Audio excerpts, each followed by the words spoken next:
Hello everybody, my name is Dratnos and welcome to this Mythic Plus Week Analyzed. This week's affixes are Fortified, Teeming, Quaking, and the Awakened pattern is on the B pattern, which is the same one that it was on last week. So this is a video series where we talk about which dungeons are going to be good and bad each week, which classes and specs are going to have an easy and hard time each week, whether or not overall it's a good week to push keys at which levels, and what sorts of counterplay and adjustments you can make to your kit and your playstyle to have success in Mythic Plus this week. If you're interested in a video where I go over all of my routes each week, I have one for each set of affixes already, and I'll have a link to this set of affixes, which was 12 weeks ago when I made that video. Most of my routes are pretty much the same from then. I haven't made too many updates to them, but if you're interested, I have updated routes every week on Raider.io, and I'll have a link to those in the description as well. Anyways, without further ado, let's get started by talking about which dungeons are easy and which dungeons are hard this week. So Freehold here is a pretty good dungeon for this week. It is fortified, which is usually good in this dungeon. And even though Eudora is not on our side, there's kind of a nice little combo here where it's the Blacktooth that you're joining this week, which means you get all this free count here. And that can kind of minimize the extra pulls needed and the going out of your way that teaming might normally bring. So you can kind of just do a normal set of pulls, and just the addition of these kind of brings you over the 100% threshold instead of having to add a bunch of extra teaming stuff. So that's pretty good news in Freehold this week. That being said, there is a little bit of challenge with Harlan in particular. If you're fighting him in the corner here and not killing this pack, which I'd advise and which most groups do, Quaking in particular can be a problem when he's below 60% health because you're trying to spread for Quaking, and you also need to kind of stay stacked to conserve your room for the cannon barrages. So do watch out for that part of the fight. Make sure you're being smart with your cannon placement when you can, so that you have extra space for when you don't. Gore is going to be another relatively good one this week. This is a dungeon that teaming is not too harsh in, and you just kind of add a couple extra pulls, and otherwise it's fortified.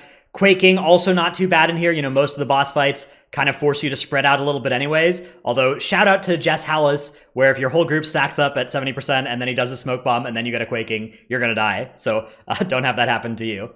Another good dungeon for this week, Ciralis.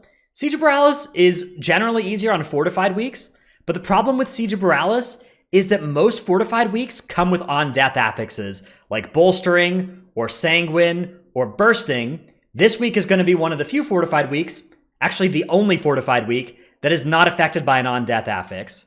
For experienced groups, bolstering can be useful in Siege. It can be something that can make the Ashbane spotters really big, and that can help you out. But for most groups, on-death affixes in Siege are pretty annoying, and this is the only fortified chance you'll have at the dungeon without any of those active. So that makes this dungeon actually a fairly good one this week, relative to most of the others, where every single other week there's either tyrannical or an on-death affix active. There are a few dungeons that are pretty rough this week. Tal'Dazar, for instance. You have RNG teaming, where you get the random pulls, like, is this pull going to be in the dungeon? Is this pull going to be here?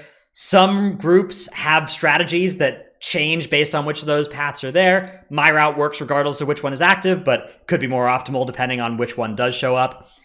Either way, it's just a tough one this week, because, like, normally on a fortified week, pulling this middle pack is kind of sketchy, but you kind of have to do it on teaming week unless you want to pull, like, reanimated honor guard packs, double reanimated honor guard packs. That's not an option. Or you want to go this side, like if this teaming stuff is here, that's also kind of not an option. So you're left with a bunch of bad options, and the least bad to me is pulling this middle pack. But yeah, teaming and Tal'Dazar are kind of rough for that reason. So that is one of my votes for Tough Dungeon this week. Another one is going to be Temple of Ciralis.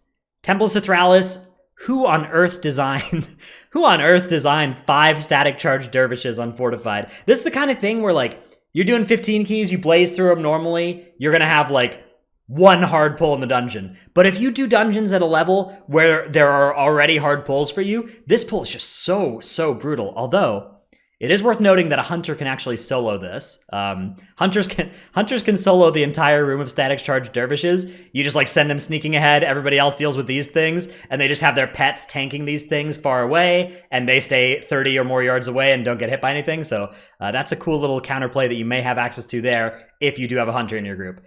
For the most part, this is going to be a fine dungeon if you're doing it at that key farm level. And that's kind of the thing this week, is that a lot of groups are just going to be farming keys for Echoes of Ny'alotha, right? They're going to be doing, if they're a group that could normally do 17s, 18s, they're going to be doing 15s or 14s. If they're a group that could normally do 20s, 21s, they'll be doing 16s, 17s. Groups that could normally do 25s, maybe some of them are going to be pushing 25s again. Maybe they'll think, hey, we've got some new corruptions, we can do this, even though the thing is that this is not as good of a push week as the last 2 fortified weeks, because the combination of fortified and teeming is just, it slows you down a huge amount. It's a huge amount of extra damage that needs to be dealt through the dungeon. So even though it feels like a pretty easy week, if you're actually doing push keys where you're running up against your timer, this is going to be a week where that timer is just really, really harsh. So for that reason, I wouldn't have normally expected it to be a push week, but given that teams are powering up with this corruption vendor, maybe we're going to see a lot of them playing this week just because it's going to be fun playing with more powerful characters. And you got a lot of echoes from doing it anyways.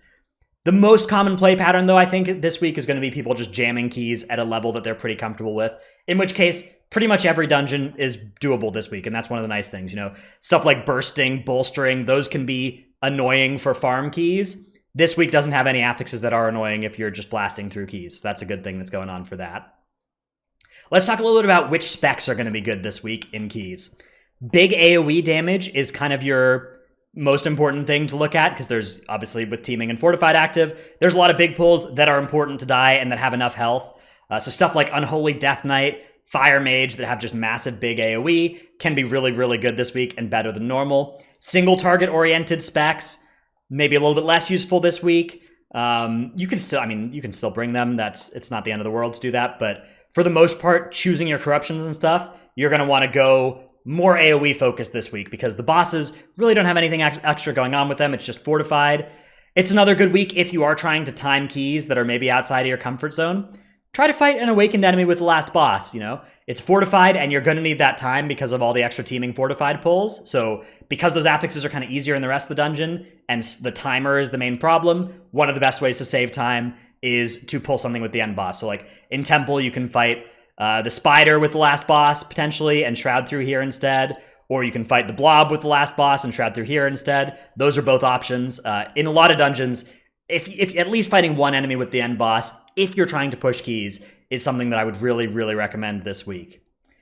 One spec that is really notably good this week, and it's kind of cheating for me to mention this because it's good every week, but Beast Mastery Hunter it has the benefit of not stacking in melee for quaking, which is good because you don't want to quake people. And it doesn't have any casts, so you're not going to get interrupted on your casts.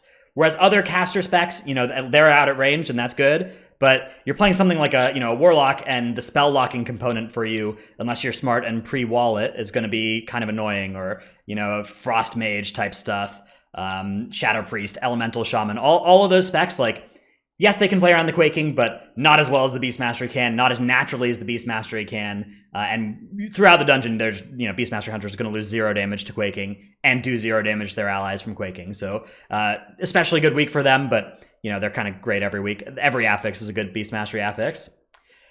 Cooldown dependent casters, cooldown dependent players in general this week.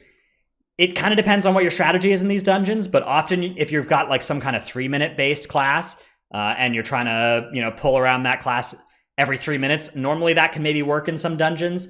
Teaming fortified, a little bit sketchier to be on such a long cadence, because you just need to be doing big pulls more often than that in most dungeons. There's just kind of a huge amount of big pulls to get through in every dungeon this week of a lot of mobs where cooldowns would be good. So Fire Mage is a little bit of an exception to this, because their cooldown is only 2 minutes, and you can even make it a 1-minute Fire Mage build, and that cooldown is just so good that it's worthwhile, and you can use it on, it makes the end boss with an awakened enemy so free. But every other, every class with a longer cooldown than that, I would be a little bit hesitant of if they're hugely dependent on that cooldown this week. Maybe not hesitant to bring them, but just careful where you use them, if anything. On the healer front, healers that struggle with quaking are a lot of them, actually. Quaking can be a challenge for a lot of the healers. Resto Druid, kind of good every week, and also pretty good against quaking, has a lot of instant cast stuff. For the other healers, you need to be really careful and play a little bit differently this week. You can get a weak aura that tracks the quaking timer and can show you when quaking is about to happen. And I'll try to put this, actually, let me make myself a little note here. Put quaking weak aura in the description. All right, I'm going to try and remember to put that Quaking Weak Aura in the description. So you can have a timer that shows you when Quaking is coming. And if you're a healer spec, try to make sure that you have a useful instant cast global that you can be on when the Quaking is going to hit. Otherwise, you're going to be put in this rough situation where, if you're a shaman who's used all your Riptides, or if you're one of the other healing specs has used all your instant cast thingies, I don't know, man, healer stuff, then you're going to be off global, and that can often be a time where people will die. So be careful of that, especially if your tank gets quaked, which can happen, especially in melee-heavy comps. Tanks this week, just anything that's good against Fortified. You want to make sure you've got like that Aegis Minor on. If you don't always run Aegis Minor, this is a great week for it because it's obviously better on teaming than normal.